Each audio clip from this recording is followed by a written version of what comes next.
Okay guys, so I'm going to do the installation of my bump out and video it, show it to you, talk about little places of interest that people discuss quite often when doing the bump out. But first things first, you guys saw, got all the front sheet metal moved. I've gone in and already started with one of the spot welds. So I'll go in with the spot weld cutter, and I've drilled my pilot holes, and I will continue cutting the spot welds loose out of the front of the apron, because all this actually cuts and comes out. Try not to cut through this, and if you do, you're just going to have to weld up the hole and grind it, or you can leave them there if you want. Totally up to you. So let me shoot a couple of these out, that way you get the idea what's going on, and then we'll come back and we'll discuss cutting the inside.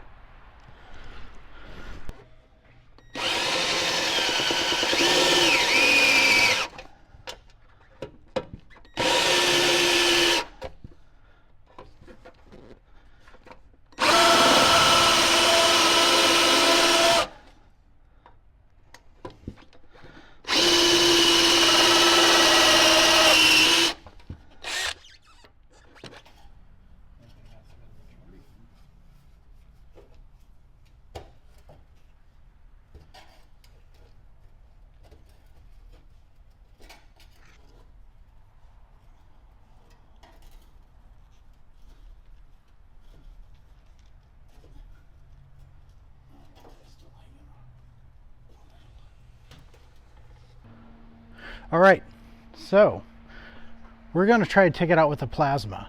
Now mind you, when I cut the template, I cut it short to the more towards the inside dimension of the cavity. So we'll make nice plasma cuts, get it out. It'll probably be too small, but then we'll take a flappy paddle and just increase the size of the box until we get the insert. And for you guys who haven't played with a plasma, once you get used to it, you can write your name in sheet metal with it, which I've done on a car or two. But plasma is pretty easy. Make sure you have a little index to cover the distance between the side of the head and the torch tip itself. Give it a little juice. Get the air flowing. Get comfortable. Once you're comfortable, hold the button down and just draw a line.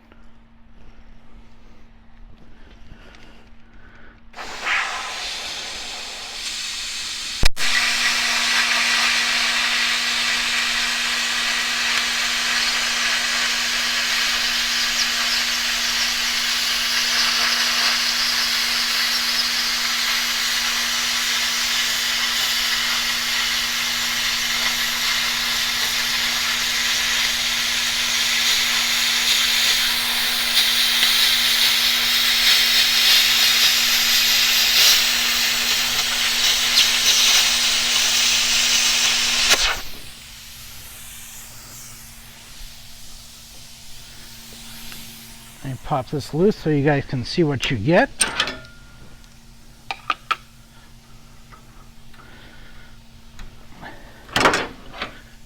And if you look, it's a decent sanitary line all the way through. Not the cleanest thing, but you go back and clean it up. So I got 2 more lines to cut, and I'll get back to you guys just as we get ready to pop the piece out.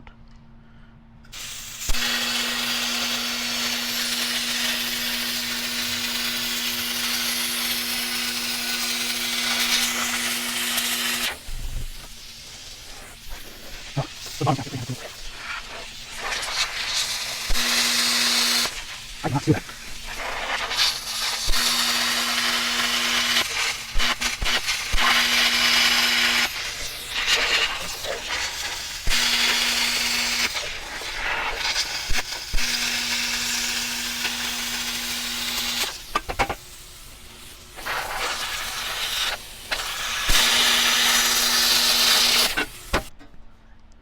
All right, here we go. The moment of, well, let's not oversell it.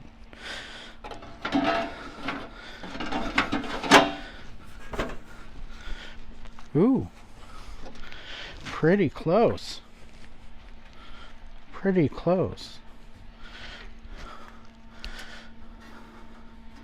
a little fitting issue in here.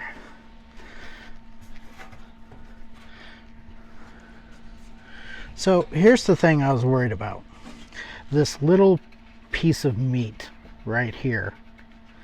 I didn't know whether to leave it or take it, but I'm gonna have to take it in order to scoot this further in, because we have this gap here, as well as I might straight cut this a little bit more. But other than that, for just kind of blasting away, I think we're kind of good. I really do.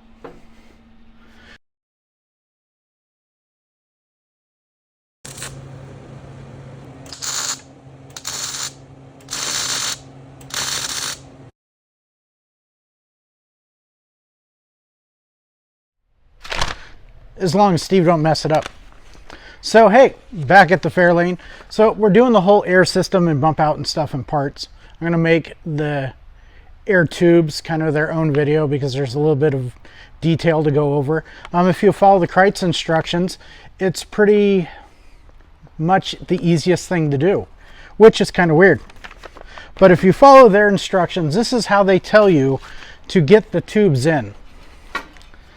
They instruct you to keep this half of the plate. To cut it here, retain this half. Drill out the rivets, retain this bracket. So when you're done, you have really just half a headlight bracket. Now, the reason why they go with this is because you're going to be taking the tube and you're going to be cutting the hole in the wall, putting the tube in, thus for you don't need the inner half of the bracket. And if you continue with their instructions, which I guess this is how the original cars are done, you put this all the way in the back of the headlight thing. You take the long screws they provide you, screw them through the barrel. Once you have your grill assembly and everything in, you insert this through and you put down the little hole tab screws that they give you in a set. That, for me, just quite seemed inadequate because you have a part that will flop around and move while you drive. If it's a true quarter-mile car, it's probably not a deal. So I went the extra mile, and not to make the camera guy move, so we'll zoom from this end. So in order to keep this whole thing, because it seems to make better sense of structure, what I did is I went ahead and welded the bracket to the structure. Then I welded the tabs in a little bit more, because as we go, we will end up cutting this whole inner ring out and grinding it for size. Because lo and behold, when I was looking at it, I go, well, that seems to fit. So why would you do this other way? So I got to work with the favorite new tool, the plasma cutter, and this is what we end up with. You retain the whole piece of bracket, the tube goes through it, and when you get the hole in your radiator brace, instead of running big long screws here to hold this, because it's now held by the bracket and where it goes through the radiator brace, all you do is simply screw that back in place.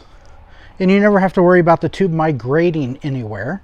It won't slide in, won't slide out, because it is, at this point, kind of a snug press fit.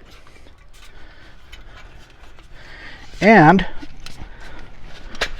my other problem is I'm bad at measuring. I'm good at fabrication, which is cut 3 times and hope for the best. All right, Max, now you're gonna have to come over here. So once you get this done and you need to cut a hole for the air pipe to go the rest of the way through, they say 6.5 inches down, 4 5/8 from this crease line. Well, measure 3 times, cut once. If you do this, you bolt this back in place, it literally puts you about bullseye. So at this rate, you can just draw your circle, cut your front radiator brace, and you should be dead on the money that way. Is it easier and quicker? No. Is it more stable and better for a street car? I think so. I will get back to you guys after I cut this and have this all installed, but that'll be a couple days down the road, so see you in a moment. Okay, so as you can see in the pictures, which we will put somewhere around here, what I did is I mocked the grill up with the headlight buckets and actually put the tubes through it, drew a line on the inside of the tubes. There's a couple pictures of it. So now we're just here with the plasma cutter and we're knocking the holes out, and of course you'll have to fit the holes to make them better, but just so you guys see how this step goes.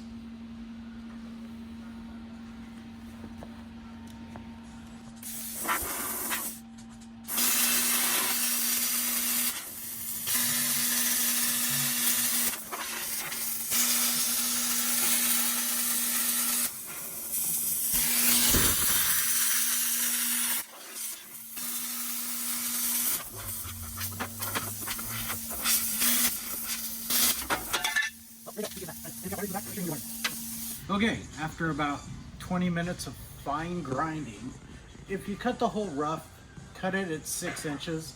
The hole diameter is supposed to be 6 1/8.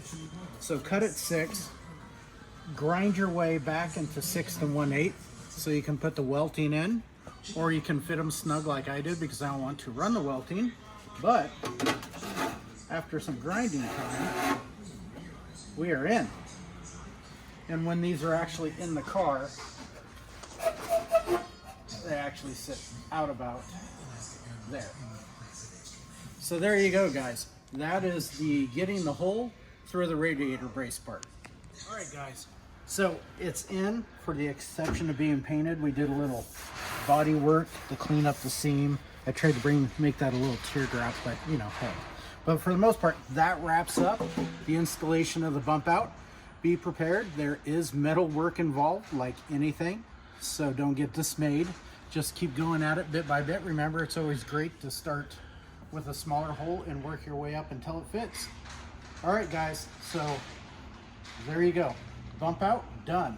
Fiberglass, we're hot on the trail of that. Things are getting fitted. That will be a separate video for you guys. Until later, keep building. So, one little last part, because now I'm making these as sets. If you guys are interested in anything you ever see me talking about on any of the things for Fairlane parts, you can email me at thunderbolted64@gmail. Ask questions. Even if you have regular questions about Thunderbolt stuff, hit me up. But I've been getting asked. So these have a flare at the top. What's the flare at the top? The flare at the top actually sits in behind the ring. It doesn't attach, it doesn't do anything, it just kind of how it sits. The screens are oversized when I cut them, so if you get a pair of my screens, you just kind of push them in and they stay. You can dumb them in with some of that beetle, sticky beetle. As far as rings, how they attach, let me get this one through really quick.